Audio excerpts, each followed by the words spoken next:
Hola mis estimados, una vez más aquí trayéndoles algo de, de mucho interés para aquellos que tienen ciertas inquietudes o incertidumbres. En esta ocasión quiero traerles algo que lo he encontrado en este Catecismo Ortodoxo de San Nicolás Velimirovich. Y dice así: ¿en qué difiere la Iglesia en cuanto concierne a sus miembros de todas otras sociedades y organizaciones de este mundo?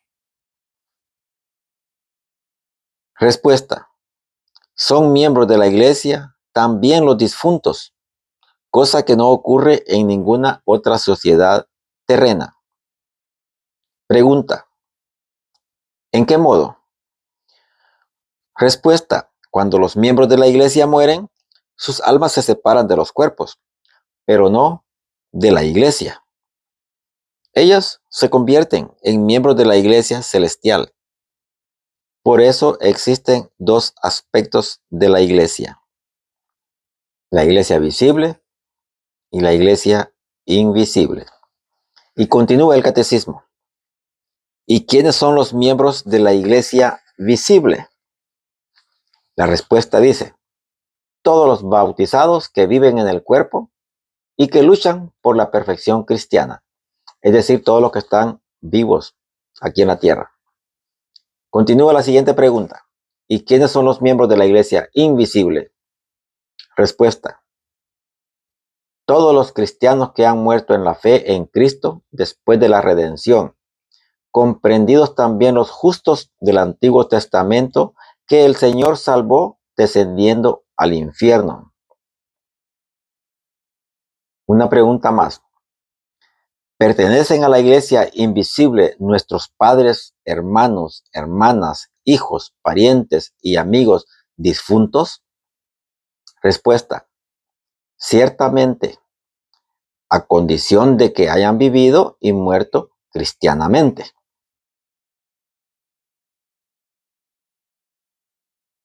Una pregunta más: ¿cuál iglesia es más numerosa, la visible o la invisible?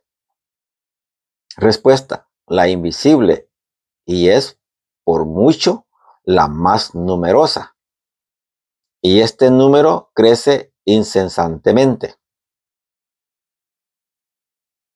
Y una última pregunta: ¿existe un vínculo entre la iglesia visible y la invisible? Respuesta: sí, existe, y consiste en la comunión de los santos. Y dice: ¿y en qué consiste la comunión de los santos? Por un lado, en las oraciones y en las obras de misericordia de los miembros vivientes de la iglesia por los difuntos. Y por otro lado, en las oraciones y en el interés de los difuntos por los vivos. Es decir, la intersección. Esta es la intercesión. Bueno, ya vimos acá que estoy hablando de la iglesia visible y la iglesia invisible. ¿Por qué estoy trayendo este tema en esta ocasión? Porque yo con mucha frecuencia escucho una afirmación muy equivocada de parte de algunos miembros de algunas iglesias. Y mi intención es corregirlo y dar la verdadera respuesta de lo que se entiende por iglesia invisible. Primero voy a decir qué es el error que se comete. Muchas personas dicen que la iglesia invisible que Cristo fundó es aquí en la tierra, y es por el hecho de que está extendida en todas partes. Y pues yo no sé quién es cristiano allá en Rusia, yo no sé quién ha aceptado a Cristo en Japón, yo no sé allá en España cuántos cristianos se encuentran y no sé quiénes son. Y aquí el error es de conceptos. Y es que invisible significa realmente aquello que nuestros sentidos no pueden percibir, especialmente la vista.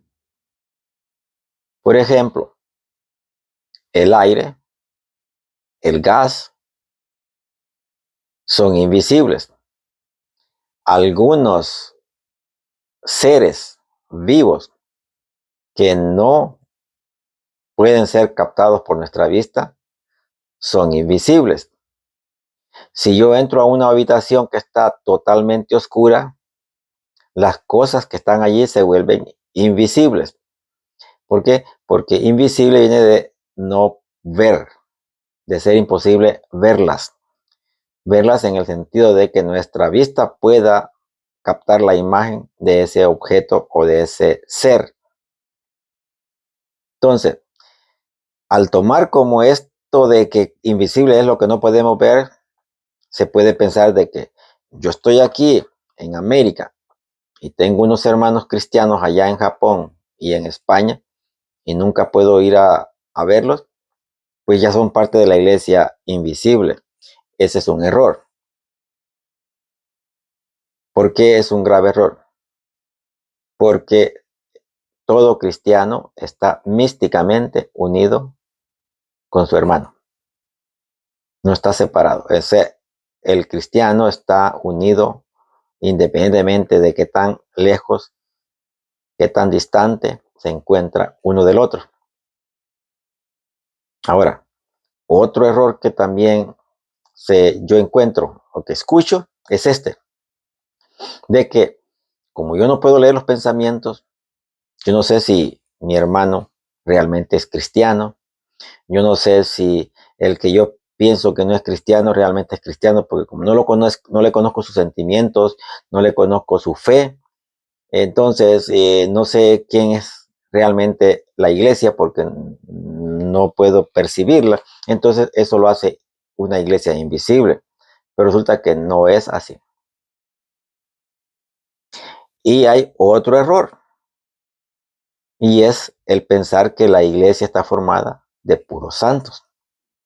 Y ese es otro error. La iglesia no está formada de puros santos. Tal vez la mayoría son pecadores que están en un constante esfuerzo por mejorar sus vidas, sus conductas, por superar su debilidad y tendencia al pecado. Esos son parte de la iglesia. Entonces, no importa si esa persona está con problemas, incluso hasta de fe, que de repente su fe baja, sigue siendo miembro de la iglesia. Entonces, no podemos decir de que la iglesia es invisible porque no sabemos qué piensan las demás personas. En ese sentido, ni yo podía ser miembro de la iglesia, porque el otro que me está viendo a mí va a estar pensando lo mismo que yo estoy pensando de él. Así como yo dudo de que tal vez alguna persona pueda ser cristiano porque no se le ven eh, cosas visibles que lo puedan hacer parecer cristiano, también la otra persona que me está viendo a mí puede percibir así como yo percibo, así como yo lo percibo a él de que no es cristiano, él me puede percibir a mí que yo no soy cristiano. Entonces los dos nos anulamos y al final la iglesia se desaparecería. No es que la iglesia visible consiste en que las personas están lejos y no se pueden ver ni saludar. No consiste en que la iglesia invisible es porque desconocemos los sentimientos y los pensamientos de nuestros hermanos. Simplemente es porque la iglesia visible está formada por todos los fieles que están con vida, que están todavía con su alma en su cuerpo. Esa es la iglesia visible. ¿Por qué? Porque yo puedo ver a mis hermanos que están en la parroquia, que están en mi comunidad, en mi grupo, yo los veo. Ahora, no podré ver a los que están en otro estado, por ejemplo, o en otra ciudad. No los veo. Pero ellos siguen siendo visibles porque a ellos los ven sus compañeros que viven allá. En Japón, pueden haber muchos hermanos allá, yo no los veo, pero sus hermanos que viven juntos con ellos los ven, entonces siguen siendo visibles. Por eso se anula la idea de que iglesia invisible es por el hecho de que estamos distantes y no nos vemos. Y el otro sentido es de que no conocemos el pensamiento. Es que nosotros no estamos llamados para decidir quién es miembro de la iglesia y quién no es. Es Dios el que va a hacer esa separación. Precisamente la lectura de mañana, del domingo, va a hablar de la cizaña. Y la cizaña está sembrada en el mismo terreno donde está el trigo. Entonces, la iglesia está formada de personas fieles y personas infieles. Pero es Dios el que va a venir a levantar esa siembra.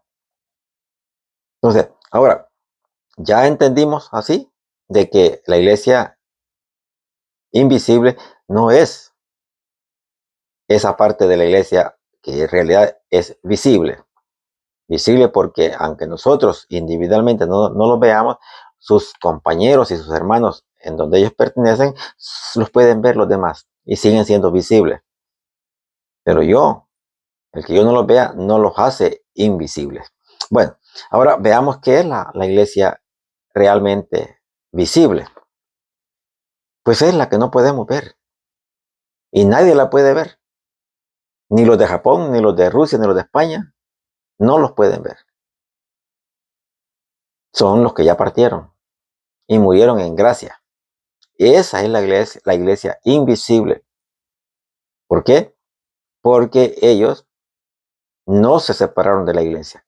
Lo que sucedió con sus almas es que se separaron del cuerpo, como lo dice el catecismo.